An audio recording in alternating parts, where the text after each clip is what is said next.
So, Carlos, I want to ask you the only thing that has been on our mind in my household this week. It is? Have you had your vaccination yet? I have not. My father has. One of my sisters had. And I'm on my way, I hope. Obviously, President Biden has said that by the end of May, he hopes that every adult who wants it will have access to it. So I'm hopeful my time is not far away. And you? Have you had the vaccine yet? No. My husband, Tom, spent a very frustrating half hour on the day that the vaccination slots opened up here in D.C. trying to get one. And look, he's pretty good with a computer. We have good broadband. By the time he finally managed to get into the website, the 5,000 slots had gone. So Lord knows what it's like for people that don't have the kind of resources we have to spend that time trying to log on. But D.C., depressingly, has the worst distribution rate in the country.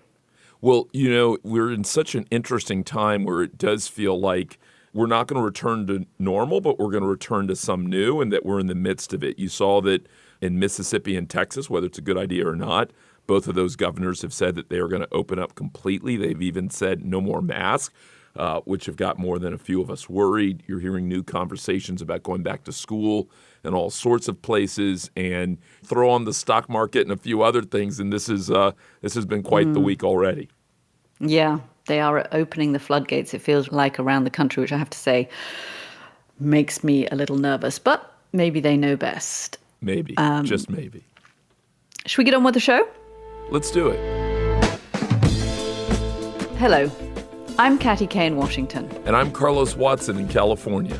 Welcome to When Katty Met Carlos, a new show exploring what's shaping America today, brought to you by the BBC World Service and OZY Media.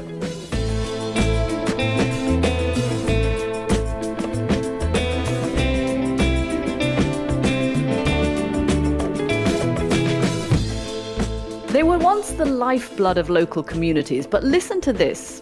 The Daily Siftings Herald, the War Road Pioneer, the Baltimore Examiner, the Albuquerque Tribune, the Issaquah Press, they're just some of the thousands of local newspapers that have closed. In fact, the United States has lost around 25% of its newspapers in the past 15 years. That's some 2,200 titles. And lots of other papers have merged or shrunk to a fraction of what they were. The pandemic has made life even more precarious for those media outfits teetering on the edge. So does it matter? Well, Timothy Snyder, professor of history at Yale University, actually thinks it matters a lot. He's the author of a number of 20th century history books, including The Road to Unfreedom, about the retreat of democracy in the 21st century. This is what he said in a recent BBC interview. I think local news is much more important than national news, because if people don't have local news, then they don't believe in the media in general. If they do have local news, if they have reporters who are around covering things, then they might also believe other reporters. As soon as local news is dead, people start talking about the quote-unquote media, which means some kind of distant elite. And it's only local news which tells people the things they need to know about their actual lives, like, is there water pollution, or is this new politician actually corrupt? Those are the kinds of things that Americans used to know, but no longer do know, because most of our country is technically a news desert. When that happens, a vacuum is created. People go onto social media and they start to concern themselves with things that don't really have anything to do with them directly, which they can't verify, but given the way social media is organized, appeal to their emotions or their pre-existing convictions. And that gets people riled up and drives them into two camps. And then before you know it, politics is all about fiction, which is where Russia is, and it's where America is pretty close to becoming. That was Professor Timothy Snyder, and I have a horrible feeling that Carlos and I both count as the media, in inverted commas, since we are not local news, which is not the case for the Hartford Courant, which is based in Hartford, Connecticut. It is the oldest continuously published newspaper in America. It started out in 1764. In fact, George Washington once took out an advert in it. Thomas Jefferson sued it for libel. He lost, by the way. And in more recent years, it was a Pulitzer Prize finalist for its coverage of the Sandy Hook school massacre in 2012. But the Courant has diminished in size dramatically. Emily Brindley is one of the paper's reporters. Amongst other things, she is the co-lead on the paper's COVID coverage. Emily, welcome to When Katty Met Carlos. Good to have you on the program. Thank you for having me. Happy to be here. Okay, so I want to start with a kind of snapshot. I mean, this is such a historic paper. What's it like? Give us a sort of encapsulation of what's happened to the paper in recent times. Well, in modern history, the newsroom peaked at about 400 newsroom staff in the mid-90s. Now we have about 50 in our newsroom. And since January 2020, in the past 14 months, we've gone down by about a third. So in January 2020, we had 75 people.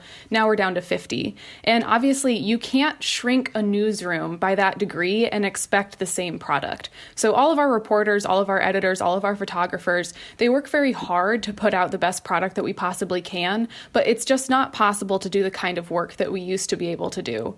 We also, in the past few months, we've outsourced our printing. That means a loss of local jobs, and it means logistic challenges that bleed through to reporters. And we also have lost our newsroom. Our newsroom was closed by our parent company right around Christmas. Who is buying? Who is it? Who are the locals who are still buying the physical print copy of the Hartford Courant?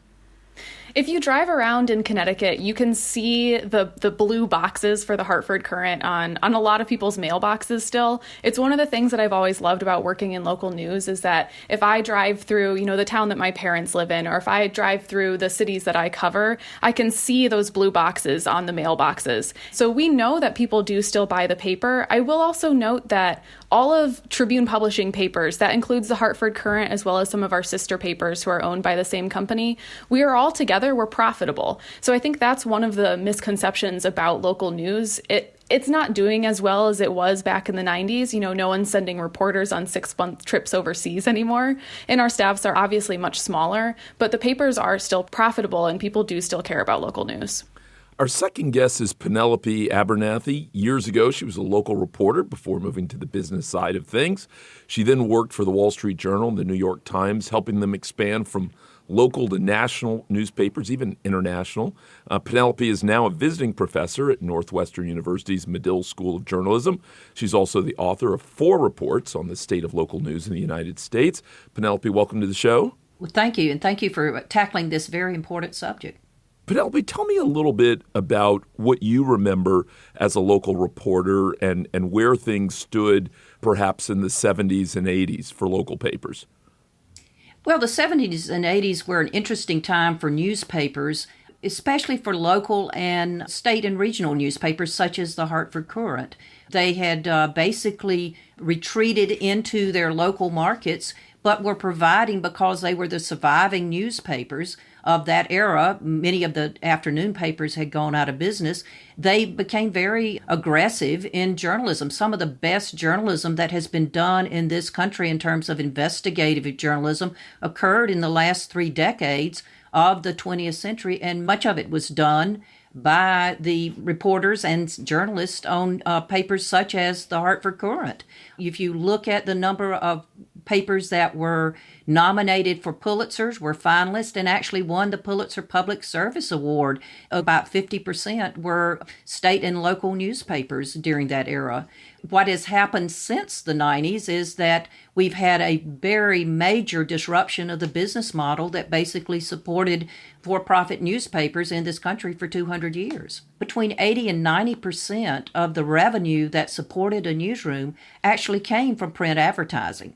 It included classifieds, which were hugely profitable, as well as display advertising. And that is what has gone away. The classified went away as a result of the advent of Craigslist and a lot of other similar types of outlets on the internet. And then the display basically disappeared for many local merchants since 2008 and 2010. So, Emily, I want to get a sense of what that decline in the business model means for your job, for your daily life. And start by giving us an example of a story that you're working on at the moment. Ooh, well, I'm working on many stories at the moment, which I think is one of the big things that has happened as we have lost staff, is that every reporter, every editor, every photographer at the Hartford Courant is doing the job of at least 3 people, possibly more. Right now, I'm working on a couple of coronavirus-related stories. We have every day our daily updates about what is happening in Connecticut. Today, Connecticut received its first doses of the newly approved Johnson & Johnson vaccine, so that's obviously big news today.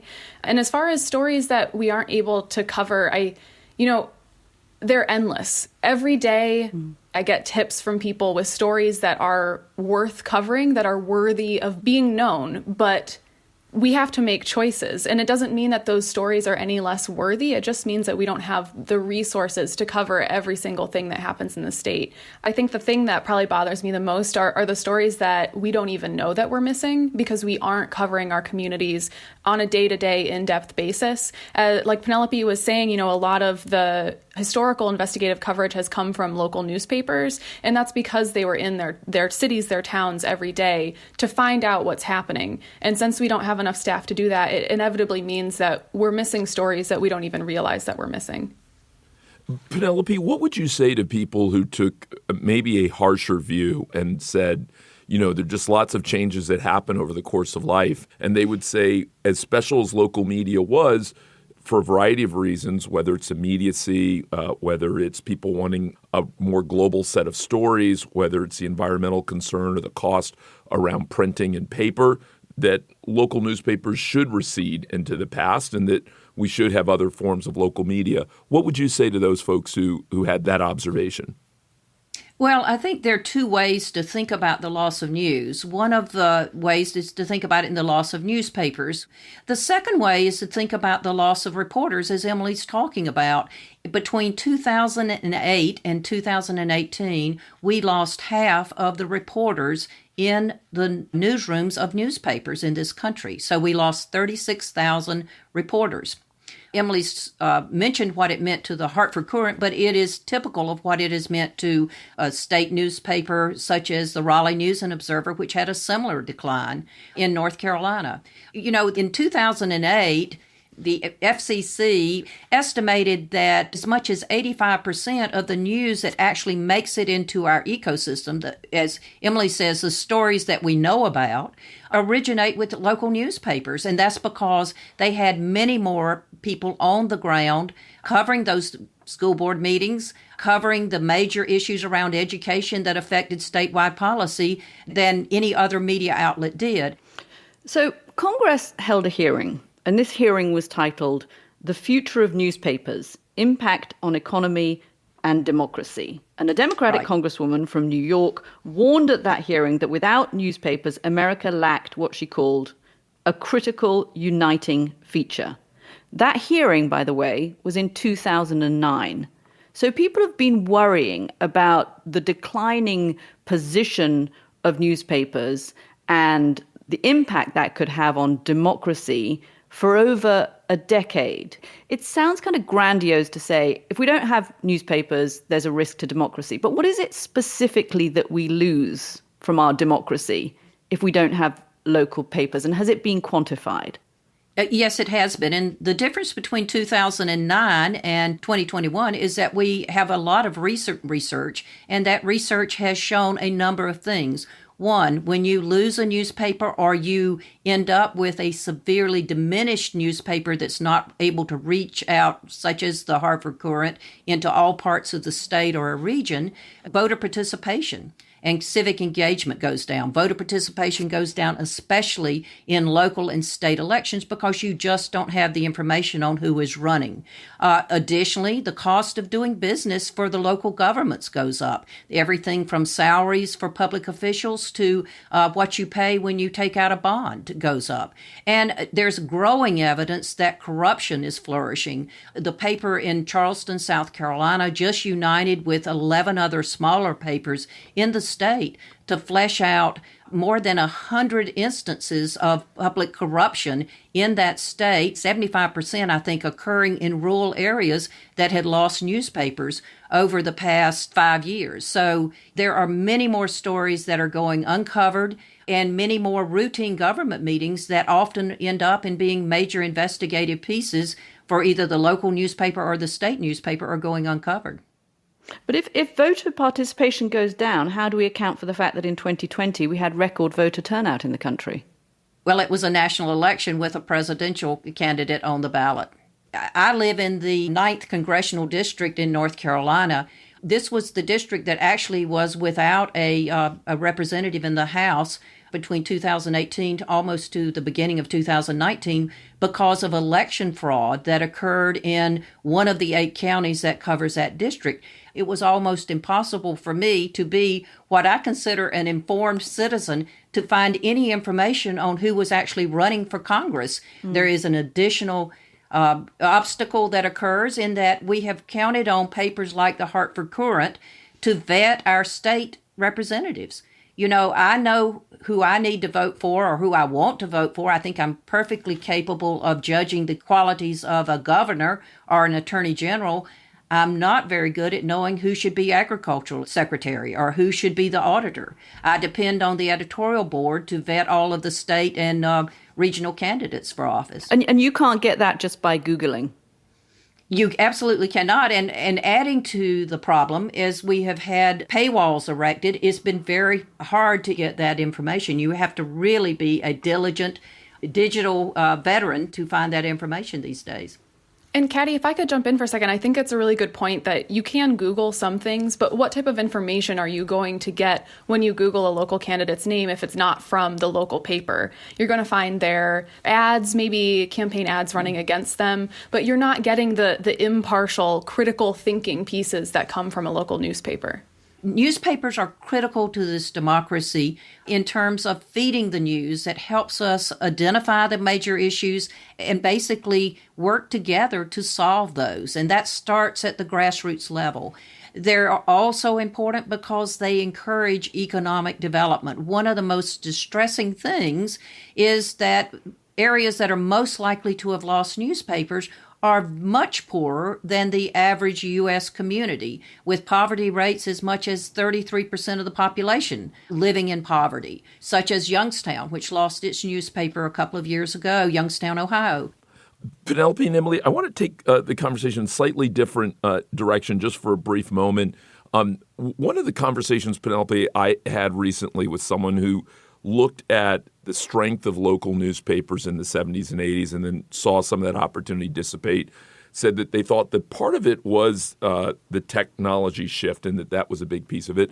But they also queried whether local newspapers didn't integrate richly enough and didn't modernize richly enough, and that consequently maybe didn't connect with some of their more diverse communities and didn't tackle the stories, didn't bring the energy, didn't have the connection between, in some cases, the reporters and the brands and the communities. Do you think that was an issue for a number of local newspapers, or does that feel off to you?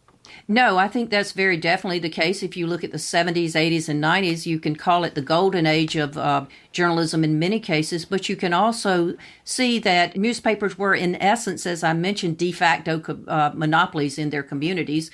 But part of the problem was just that once you're a monopoly, there's little incentive to change. So I think there was a lethargy in many newspapers about switching over to something that was unknown, like digital revenue, and grasping that opportunity, a lethargy about reaching out to diverse communities that they failed to engage. But in fact, since about 2010 only, there have been structural changes in the industry itself that has prohibited newspapers from making the technological change that would benefit them economically, as well as the change that would allow them to reach more diverse communities. The technological change is that Google and Facebook, as of about 2015, and even the smallest communities, take about 75% of the revenue out of that market, which leaves television, digital outlets, ethnic media, mainstream newspapers, legacy newspapers fighting over the 25% that's not enough to sustain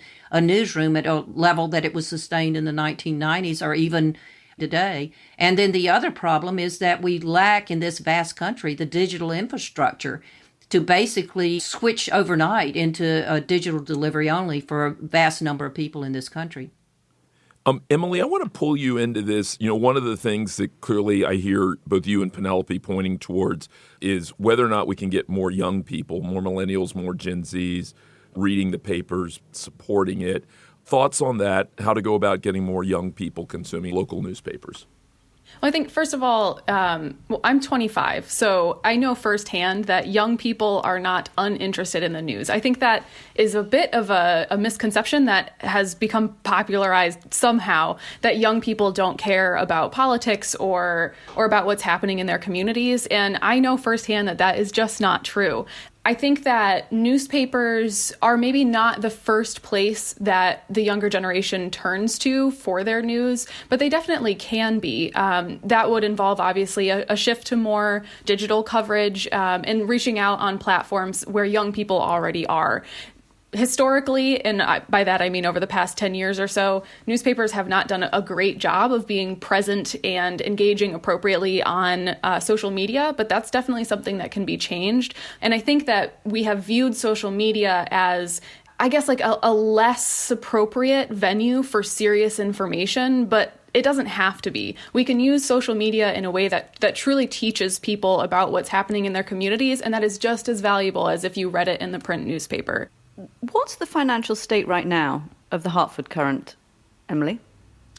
So Tribune Publishing as a whole, that's our parent company. So it includes the Hartford Courant as well as a number of sister papers. We are profitable right now. I can't speak directly to the Hartford Courant's exact financial state. I don't have access to that information. But we were just told a couple of weeks ago, though, that our parent company, Tribune Publishing, is going to be purchased by Alden Global Capital. That is a hedge fund that has been nicknamed the destroyer of newspapers.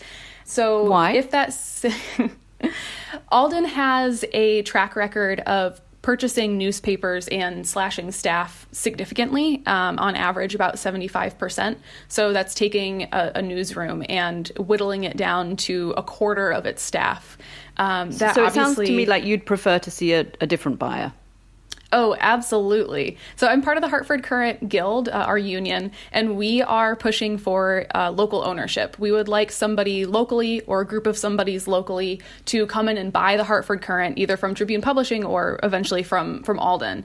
Obviously, Tribune Publishing and Alden Global Capital, their main focus isn't journalism, but a local owner could have that main focus in mind, and that would benefit our communities much more than any faraway ownership. Just for people who don't know anything about Hartford, Connecticut, who are listening to this around the world, it is one of the wealthiest places in America. It's where very wealthy financial people go to live. Many of them work in New York or worked in New York, and they've moved an hour or so outside of New York and they've set up there. There is no shortage of money in Hartford, Connecticut. But that old model, I mean, I guess it's not a very old model because Jeff Bezos has done it when he bought the Washington Post. The model of a wealthy individual buying a local newspaper, almost as call it either a vanity project or a public service. Penelope, is that one way something like the Hartford Courant and Emily and her fellow reporters can hope to get out of the position that they are in and save their newspapers? Is there a future in that model anymore? I think definitely we need to look more toward local ownership. One of the trends of the latter part of the 20th century is that we had consolidation of newspapers into large chains. A company like Gannett, which recently merged with what was originally a private equity-backed company, Gatehouse, has more than 600 newspapers. So if you think about it, how disconnected is a large chain from the community that it's serving when you're in a chain of hundreds of newspapers? So a return to local ownership is, I think, a commendable goal. What makes for successful local ownership is you need two things. Whether you're going to construct a for-profit, nonprofit, or some hybrid model, you need to have a community that has one of two things: economic growth prospects or population growth prospects.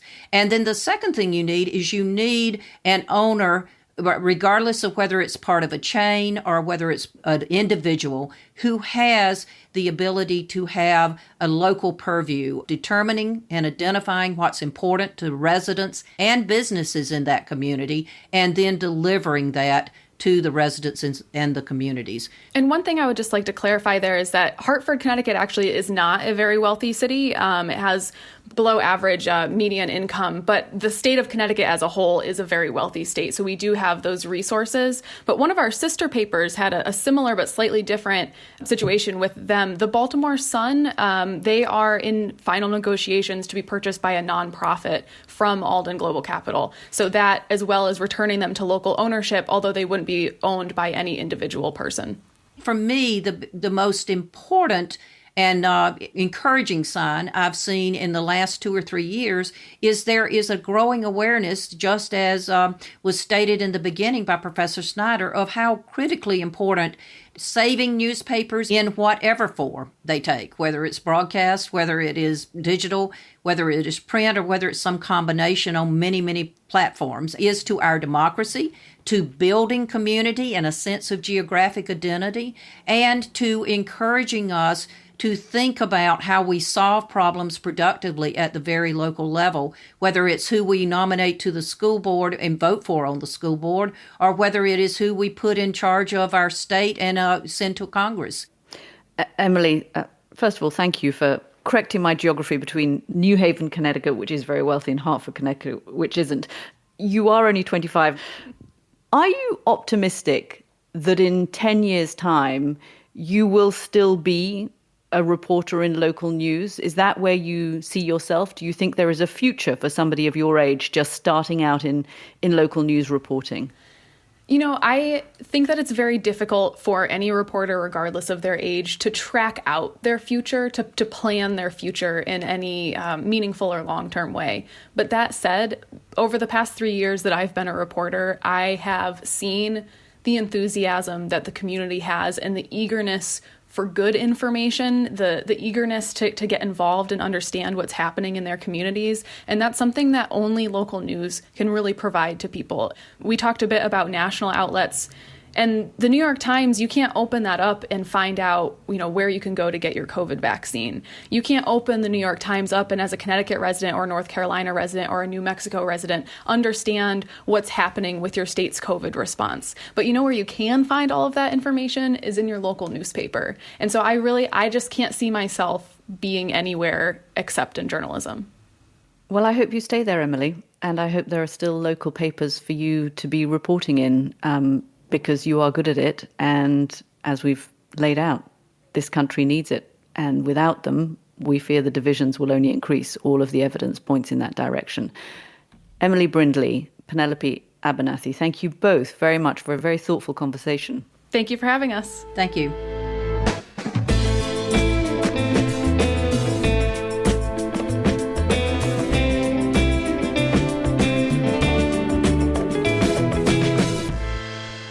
So, Carlos, somebody's going to snap Emily up, aren't they?